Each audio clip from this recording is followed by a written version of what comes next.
I am Sawene and welcome to the Convo Show. This is a show where we sit back and discuss issues affecting our children, parents, and our community at large. Today we are discussing this topic of gambling stroke pooling. And I am joined by Dr. Robert, who is a lecturer at Kibabi University and a psychologist as well. He is just going to introduce himself. Thank you, Sawene, Yes. for inviting me to undertake this critical issue You're welcome. that bedevils our society. I'm a senior lecturer in the Department of Psychology, Yes. but most importantly, I deal with students, a director of careers, and also a national mentor. Most of the schools in the country, beginning with the top schools, where I do career and academic mentorship plus counseling, and I'm a trained counselor.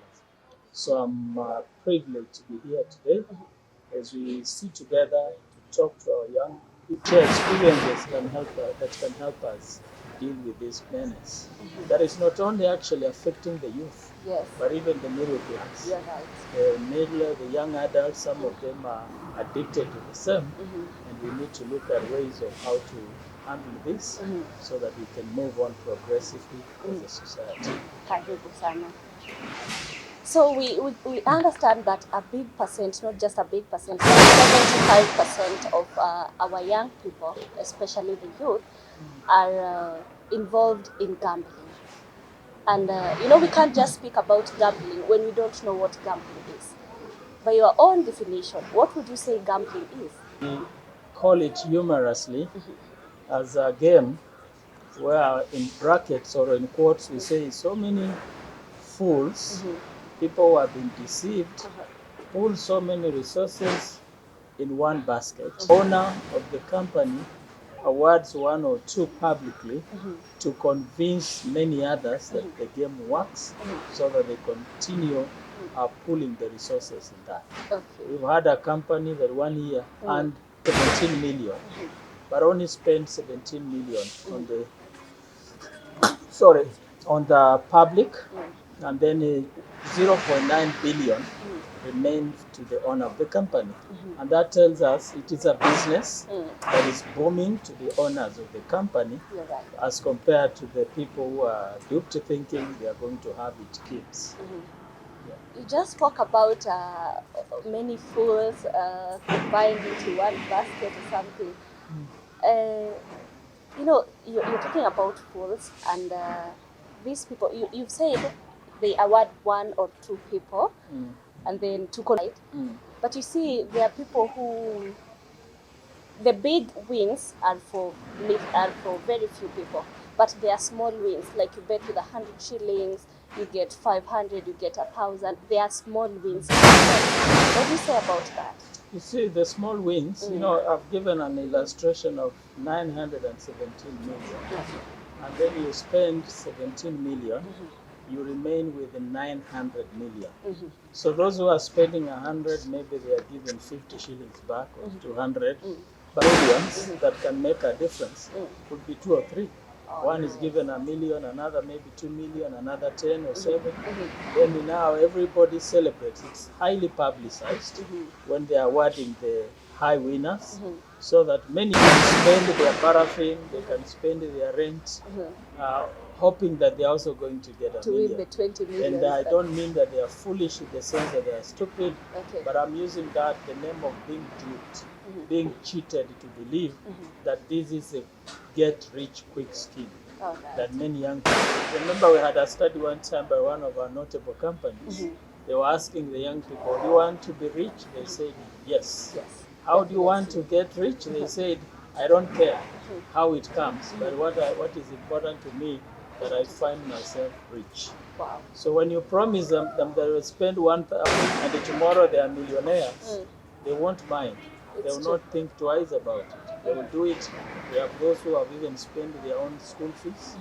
There are those who have taken money that they were supposed to get. Like I was looking at an article yesterday on social media, lapsed at the entrance of a betting company because he spent 57,000 borrowed money, hoping to get something bigger and get back the money to the owner and get profit. But it all sank. So he couldn't bear it. Yeah. He collapsed. So that is the reality of the whole thing. We are getting. Remember, this is the Convo Table Show, and this is Culture Hub TV. Please subscribe, like, and comment down there what you think about gambling. So, Dr. Robert, who is likely to get addicted to gambling, or who is likely to start gambling? Apparently, gambling has come in different forms in Kenya. We have one that is in form of sports, radio shows that are promoting that, and then we have those other formal companies on the streets. We also have the casinos, Yeah, we have bingo. but casinos are not so prominent.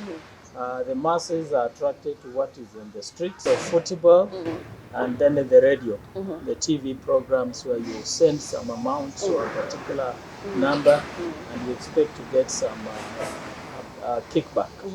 And I want to believe that vulnerable in the society, though the youth are more vulnerable by virtue that they may not have a steady form of income where they get something.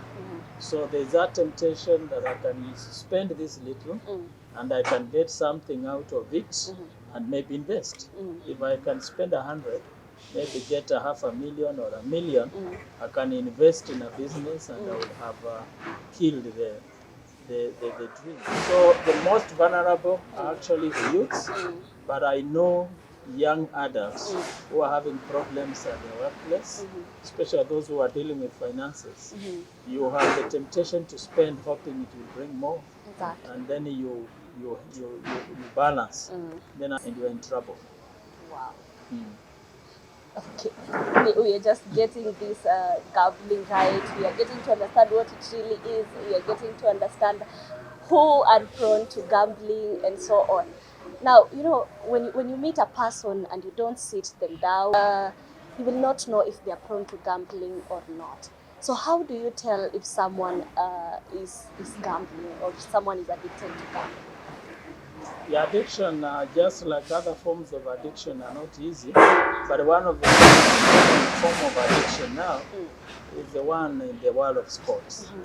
You will find people running around with the photocopies of the newspaper. They are trying to predict games, especially PL. You predict, and when it's playing with Chelsea, your favorite team is Arsenal, it will score 2 goals, and Chelsea nothing, like that. So you find that many times you'd see somebody seated alone in a corner to a hospital to see a doctor. And they stayed on the bench for quite some time, not knowing what the doctor was doing inside there. They thought the doctor had a patient, only to realize he had a colleague and they were doing a bet on the computer in the office. They were lost in the bet and they could not even realize that their clients, patients waiting for them. So that is a level of addiction, where you find that the gambling behavior can become. You go to a school for teachers, you find they are lost in those things in the staff room, and some could even forget that a lesson is started and they are having an issue. So that is it, and you've seen the spectators. When a particular team loses, you've had this common phrase, this team does not know that we the spectators are suffering when they lose. We are the people suffering. So I was wondering if Ronaldo loses a game, his salary is intact. How is it that somebody in Kenya, that he does not even know you are born, but you are really suffering, you even want to commit suicide, that they did not score? I thought that is a strong commitment to sporting, but only to realize it's a business gone sour. You have invested in it, and the number of goals you predicted to win your bet. So you are hurt, not because he lost the game, because he has made you lose your money and you are stressed. Can we say that this form of addiction, the gambling form of addiction, is like drugs? The drugs addiction. Wait, when you reach addiction, to be addicted is when you reach a level where you cannot do without that thing. You feel like it is supreme to most of your functions and activities. So people who are addicted to gambling, just like those with the drugs, if I'm addicted to drugs, I cannot spend a day without having them. There is a feeling I get when I use them. The highness, the coolness. So it's the same way gambling is. Every day I think I'm in an economic venture. I want to improve my life. So I'm very committed to ensure that at least I'm trying. Even if I lost yesterday, today I'm likely to have it. So every day you keep on trying, hoping that today it will work. And maybe before you realize, you have even sold a house. We have had cases where people have gambled using their own houses, and God forbid, even their beautiful wives, and they are carried away. You're very right. We don't want to lose our wives. We don't want to lose our lives due to gambling. That's why we are having this discussion today.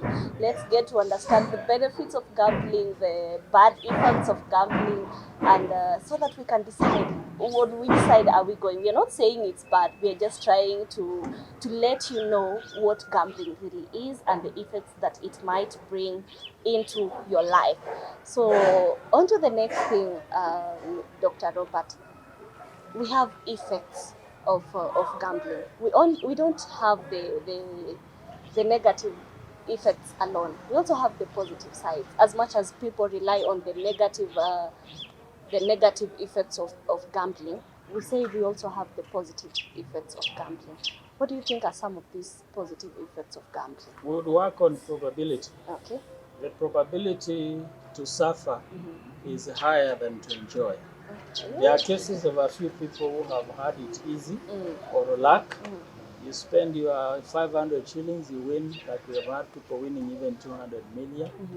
Yeah, that is luck that could motivate many people. But as we said, it is not an easy thing to come by. By the time one is rewarded 200 million, a billion has been earned, and a portion is now given back. So you realize that it is not a sure engagement that you can say I'm investing in it and I'm sure at the end of the day I will make a positive progress. We would encourage a situation where you do maybe the normal business investments. If I put my money in a bank, fixed deposit, I'm sure I'll get my interest. That one is a sure bet. But this one is 50-50 probabilities that you can lose or you can get it. And that is it. So you find that much as it has helped a few people get some resources, but it's not where we can anchor in the hopes of the population. Okay. Now, just like you have mentioned the doctor, the little story of the doctor who was sitting in the office and doing blah blah gambling. What do you think are some of the warning signs in a gambler? Yeah, the warning signs of in a gambler is when you feel that after losing, instead of being warned not to, you feel maybe the more I try, the better I become. So you find that you put a lot of energy, a lot of time, and the limited resources towards that goal. We have had students in the universities, one of our nearby universities and my own university. We have had students dropping out because they committed their fees on gambling in the hope of multiplying the money so that they pay the fees and have profit for their use. So when people reach that desperation of looking anywhere for any money and just spending it, you even forget about your own needs. You forget the immediate. By the time you spend your fees, you have forgotten about your career dream, your career need and progress. You are now focusing on something else. You can forget even grooming, just like it is done with the drugs. Because you don't have time to think of your shabby hair. Exactly. You are thinking of how can I win more money and maybe enjoy life. So again, slowly by slowly, you see people, their stories about those hypothetical dreams that one day I will build a bigger house, I'll do what, I would desire to go, but they are not doing anything substantial. You are talking big, but the action is very small. The action is not matching the vision. So therefore you cannot see the relationship between the two. So it becomes like daydreaming, it becomes like fantasy, So when I become fantasizing too much, I'm doing nothing but I'm thinking of owning a chopper. I'm thinking of owning the biggest building in town. Those are signs that things are not adding up. Effort equals to the output. So someone is fantasizing about owning that big hotel, owning that mansion, having that big and living a very fancy life. We get to understand that this kind of fantasy might lead to crime. So is it true that this kind of fantasy or this kind of addiction can lead into crime? Yeah, we did a study with one of our security men in the university. When you look at, if you go browsing on Google, look at Wafula Robert and Mwangi, you will find an article about the relationship between betting and crime in Bungoma. So if I am addicted, I want big money, and I don't have a stable income, and every day I have to give it a chance so that one day I will win. Chances are that I'm likely to spend any money that is found around me, whether it's mine or not. And I've already indicated somebody who can spend their fees and finish it on that will not have an issue stealing anything around, selling it, so that they have something to bet for. So the correlation is 100%. I'm not working, but it's like an investment. I'm depositing money every day. Where do I get that money? An investment that you're not sure. I look around for anything. I will sell chicken. I will sell anything disposable to me, so that I invest in that mirage. So crime rate will go high, and then you find that the level of mental health issues are also very high. One, some of, like for sporting, guys spend the whole night watching the games because you want to be sure whether the bet has gone through or not. Even if the game is at 3 in the morning, you will wake up and watch it. Whether you are a student, you find that when people are going to class is when you are coming back from the betting activities. So you don't even concentrate on your studies. So other issues to do with the depression, anxiety, they also go along with. Besides just the crime, the issues of mental health. You have a lot of people with mental breakdown, mental depression, anxiety, and so forth. And they're leading to suicide. If I have invested money, maybe borrowed, I borrowed money from Sawene. I promise that I'll return it tomorrow because I'm having a big bet today that I really believe I can have something. Then I don't get it, and Sawene is really expecting her money back tomorrow, and it's nowhere. What do? I think maybe dying would be the option to redeem me from this baggage. So you find that young people commit suicide. And that's why I've said nobody is a strong spectator enough to die for Arsenal in UK while in Kenya for the love of the game. No. It is because there was something you invested in it more than it meets the eye. So when it actually goes, you die, people thinking you because it's for the love of the game, but you are dodging your own responsibility. You spend money that you thought you will get back, and you're sure you will not get it, and you'll be caught up by the law or the society. Wow, this is getting interesting. In person, I'm really learning a lot, and I'm getting a lot into my head, and I'm sure I'm getting out of this place with a lot to tell some of my friends and some of my brothers to let them understand what this really is. In person, Dr. Robert, what do you think of parents who have gone, let me bracket them from the age of 40 beyond? What do you think of those parents who involve themselves in gambling? Parents who have responsibilities, they have school fees to pay, they have a lot more to do, yet they involve themselves in gambling. Well, I think much of these activities have to do with their upbringing. I am a developmental psychologist, and we believe the way I behave reflects how I was brought up. If we train our children to know how to work hard, they will never look for easier options of success. Train our children that before sweetness, there is sweat. Before gain, there is some pain. before winning a prize, there's a lot of a rigorous cost that we input in it. So the way I was brought up, if my parents, and I'm sure the problem is parenting, where we give our children everything. Anything they want, because we are working, we want to make them feel that we have everything and we can meet every need. They grow up thinking that life is easy. So this time now it comes to them, their children are also in need of things. And they think now the easiest way to get this money is gambling. You don't have to sweat, you don't have to toil. But I want to say that from the biblical aspect, you realize that gambling was forbidden in the times of Moses. It is not a legit activity for people who subscribe to the law, to the religion, and I think even both in Islam.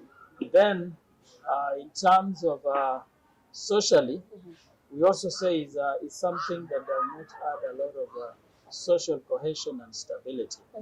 It destroys a lot of families, it destroys the community, and economically it wastes a lot of economic resources, much as we may have a little that comes in as tax and maybe supporting a few teams and groups, but in the long run, the economic disadvantage is bigger.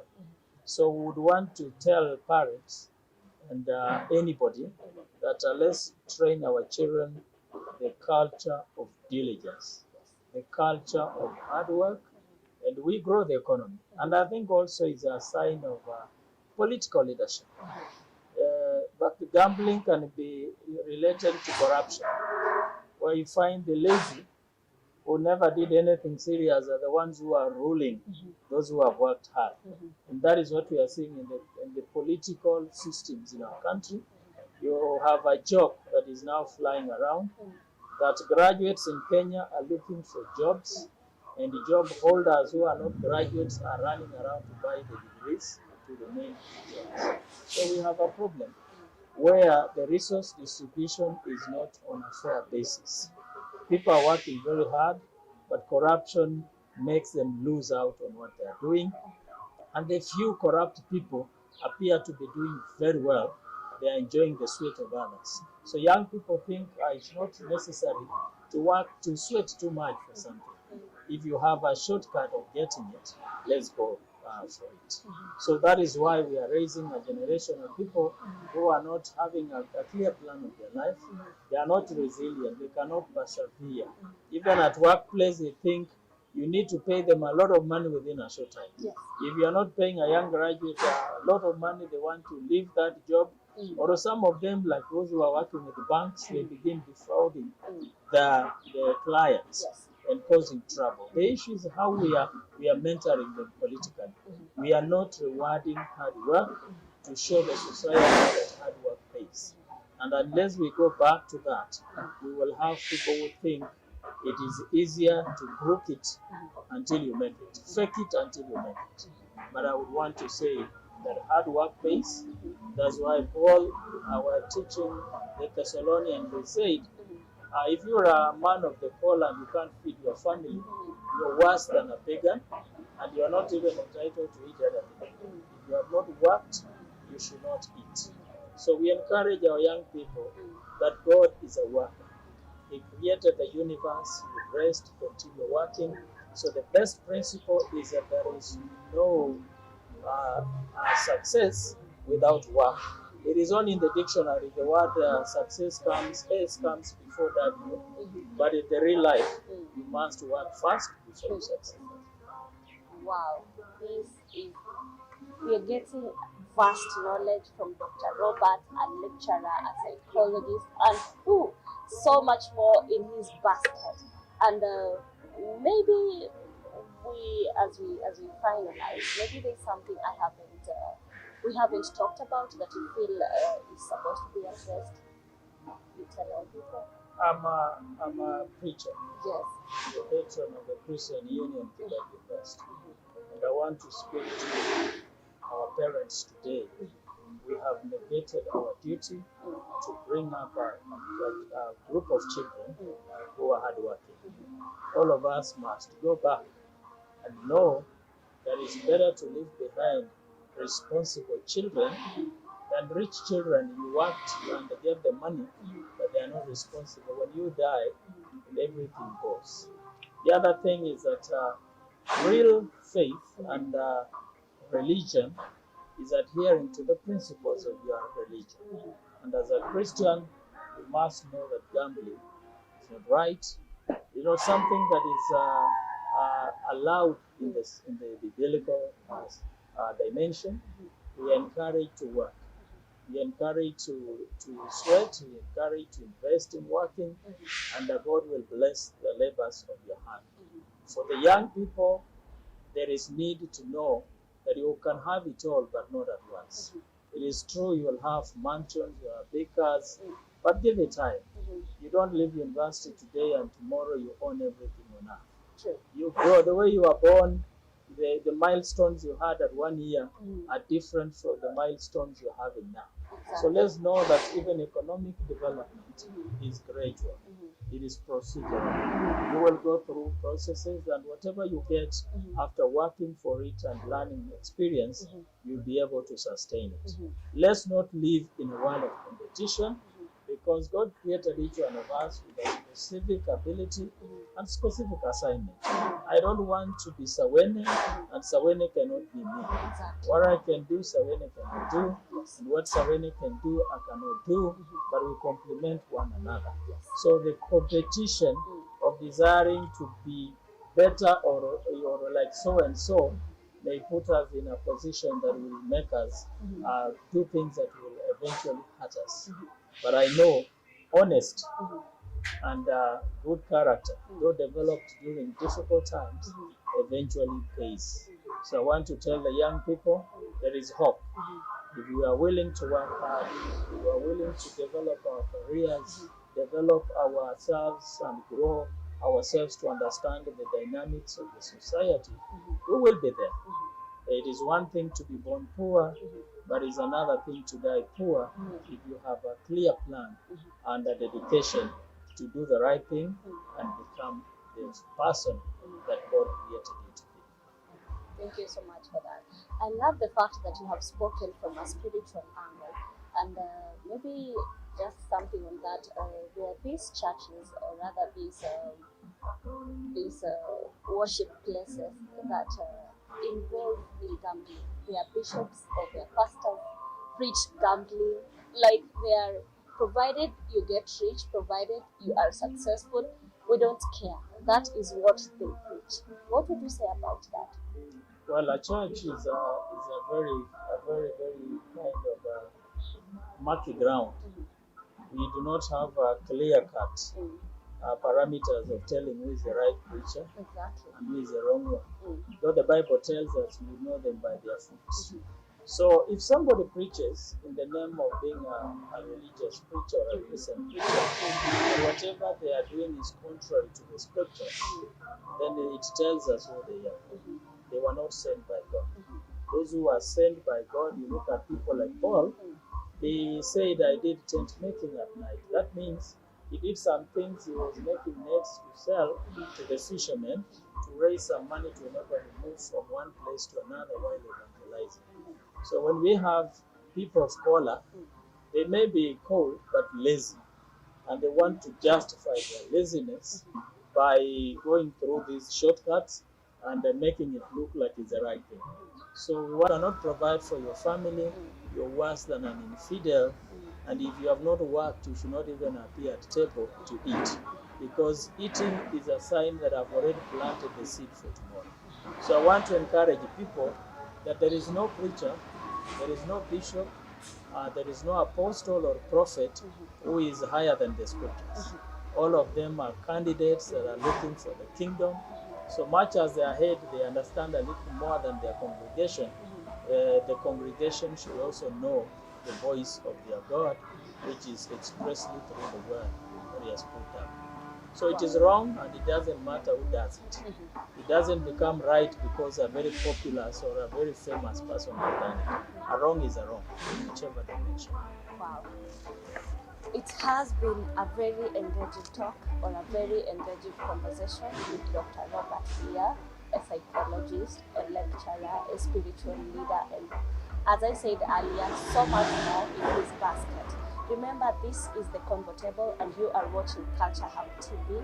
Please remember to follow us on our social media platforms, that is Culture Hub TV on Facebook, Culture Hub TV on Instagram, and at Culture Hub TV on Twitter.